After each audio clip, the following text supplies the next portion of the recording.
This video contains the solutions to take-home problems number 21. So this class was all about solving polynomial inequalities. So the simplest kind is the kind that we see here, where we have a factored polynomial that's listed that we want to try to make greater than or equal to, less than or equal to 0. So the strategy is to first think about when does this polynomial actually equal 0. So the separate problem that we're going to start by solving is to set x minus 4 times x plus 1 equal to 0. And you can hopefully see why it's so handy to have this factored. We know that this is going to be easy to solve. That's going to give us x equals 4 and x equals negative 1. So the next step now to solve the actual inequality that we want to try to solve is to draw a number line. And now let's put these solutions that we found on the number line in the proper order. So even though we found 4 first and negative 1 second, on the number line, negative 1 goes to the left and 4 goes to the right. And what we know is that our polynomial actually equals 0 at those 2 points. But the question is now, what happens in between, in these 3 areas of my number line? Is my polynomial positive or negative there? And it's easier to think about whether each individual factor is positive or negative in those regions. So let's think about when x minus 4 is positive or negative, and when x plus 1 is positive or negative. So x minus 4 is positive if x is bigger than 4, right? If I take a number that's bigger than 4 and subtract 4, the answer will be positive. So I'm going to put a plus sign over here. But then x minus 4 will be negative if the x value is less than 4. So I'm going to put minus signs here and here, right? Both of those regions to the left of 4 are places where x is less than 4. Now x plus 1, if the number that I'm adding 1 to is bigger than negative 1, the result will be positive. So I put pluses here and here. And if the number x is less than negative 1, then x plus 1 will be negative. So I put a minus there. So how do I tie all this together now? Well, to the left of negative 1, what I have is x minus 4 times x plus 1, which is a minus times a minus, and that's going to give me a plus. In the middle, between minus 1 and 4, I have a minus times a plus, that's a minus. And then to the right of 4, I have a plus times a plus, that's a plus. So that means that my solution is this area of my number line, from negative 1 down to negative infinity, and this area of my number line, from 4 up to positive infinity. In interval notation, that solution would look like minus infinity, comma, minus 1 with a square bracket. And the reason I'm using a square bracket is because it's greater than or equal to 0. So I want to include negative 1, which is the point where my polynomial actually equals 0. And then the other part of my solution is the interval from 4 to positive infinity. And whenever we have several different intervals that we want to join together, what we do is we put a union symbol in between them. So that sort of looks like the letter U. And again, if your normal handwriting makes you put a tail on your U like mine does, you don't do that. You just put a little sort of cup-shaped U. It almost looks like a little mini parabola, actually. So that is my solution. So this one is the same kind of problem. The only thing that's different is that we have to work a little bit harder because this polynomial is not factored. So we're going to start by setting x squared minus 3x minus 10 equal to 0. And then we can factor x squared minus 3x minus 10. That's going to be x minus 5 and x plus 2. That gives us two solutions, x equals 5 and x equals negative 2. And now we're going to proceed very similar to what we just did. On my number line, I've got negative 2 and positive 5. I've got my two factors, x minus 5 and x plus 2. Above 5, x minus 5 is positive, but below 5, x minus 5 is negative. Similarly, x plus 2 is positive to the right of negative 2, and negative to the left of negative 2. At negative 2 and 5, my polynomial equals 0. To the left of negative 2, minus times minus is plus. In between, minus times plus is minus. And to the right of 5, plus times plus is plus. But now this time, I'm being asked when is it less than 0. So now my solution is this in-between region. And I'm not going to use square brackets because it's less than, not less than or equal to. So my solution is the interval from negative 2 to 5, and that's my answer.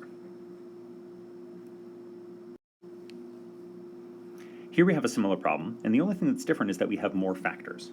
So when I try to set this polynomial equal to 0, negative 2x times x minus 2 times x plus 5 equals 0, remember that the way that we solve an equation like that is we set each of the factors equal to 0. And we say, well, negative 2, that's not 0. So that doesn't give me a solution. X equals 0 is a solution. x minus 2 equals 0 gives me the solution x equals 2, and x plus 5 equals 0 gives me the solution x equals negative 5. So on my number line, I have 3 numbers now. So I've got negative 5, and then I've got 0, and then I've got 2. Now I've got 4 factors. I have negative 2, I've got x minus 2, and I've got x plus 5. And I have 4 regions on my number line. Because I have 3 numbers plotted out on my number line, I've got 4 spaces where what I want to know is my polynomial positive or negative?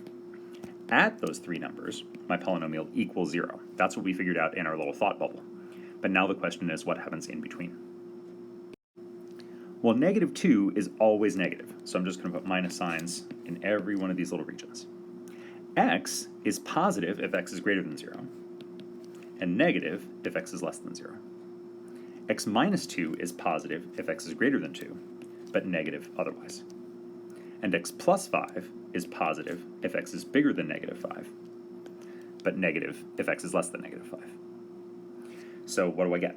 In this first region, minus times minus times minus times minus is going to be a plus. In between negative 5 and 0, I have 3 minuses, which when I multiply those, I get minus. Between 0 and 2, 2 minuses times 2 pluses is a plus.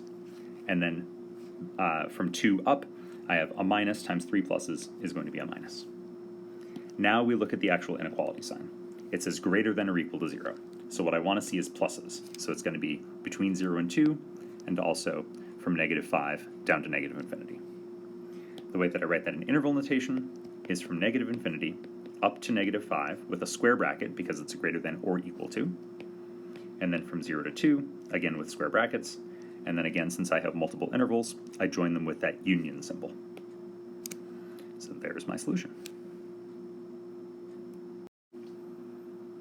This one's a little bit different because even though we've got a polynomial on the left-hand side, we don't have a 0 on the right-hand side. So all of this thinking about positives and negatives isn't going to work unless I have a 0. So the very first step has to be to subtract 12 from both sides.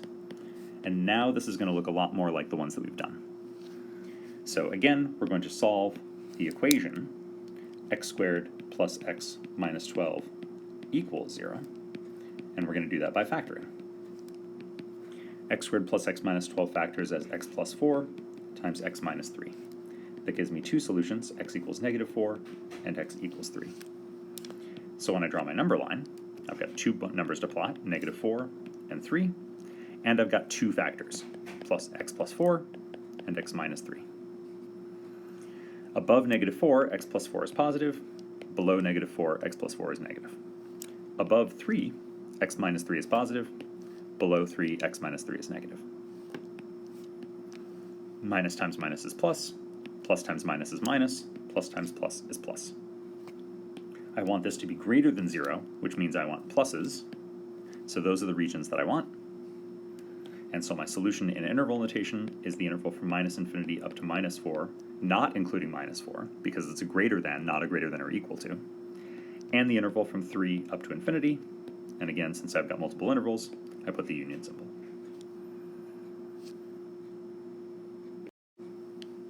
All right, last one here. This one's going to turn out to be a little bit different. But we don't know that at the start. When we first look at this doesn't look any different than all the other problems that we've done. So we start looking at making x squared plus 2x plus 4 equals 0. And we might try a couple times to factor that x squared plus 2x plus 4, but it doesn't factor. We don't seem to be able to find a way to factor it. And so what do we do when we want to solve a quadratic equation and we can't factor it? We use the quadratic formula.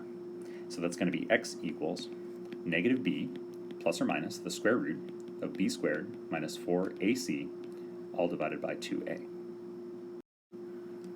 So this is going to be negative b, so that's negative 2, plus or minus the square root of b squared, so that's 2 squared, minus 4 times a times c, all divided by 2a, so that's 2 times 1.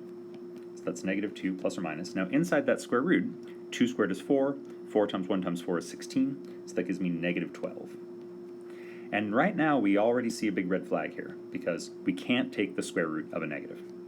So that means that this equation has no solutions. So now we might feel stuck. We say, well, wait a second, I'm supposed to set this equal to 0, but I solved it and I got no solutions, so what does that mean? Well, now we've got to think a little bit outside the box.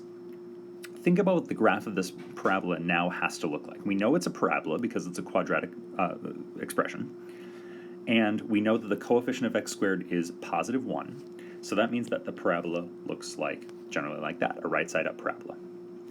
But now what we just figured out in this thought bubble is that this parabola never crosses the x-axis. So I don't exactly know what this parabola looks like, but it's got to look something like that. It has to look like a right side up parabola, but it also has to never cross the x-axis. It never actually hits this x-axis here. So if we're trying to figure out when is this parabolic function, when is this function greater than 0, that's the question. What we can see from this picture is that it's always greater than or equal to 0. It's always above the x-axis. And so the solution here is all real numbers. No matter what value of x you plug into this function, it's always going to give you a positive answer. Now in interval notation, remember that all real numbers is written as the interval from minus infinity to positive infinity, the entire real number line. So this one's a little tricky, but that's what you do when you try to set it equal to 0 and you get that there's no solutions. Draw a picture and then use the picture to figure out what to do.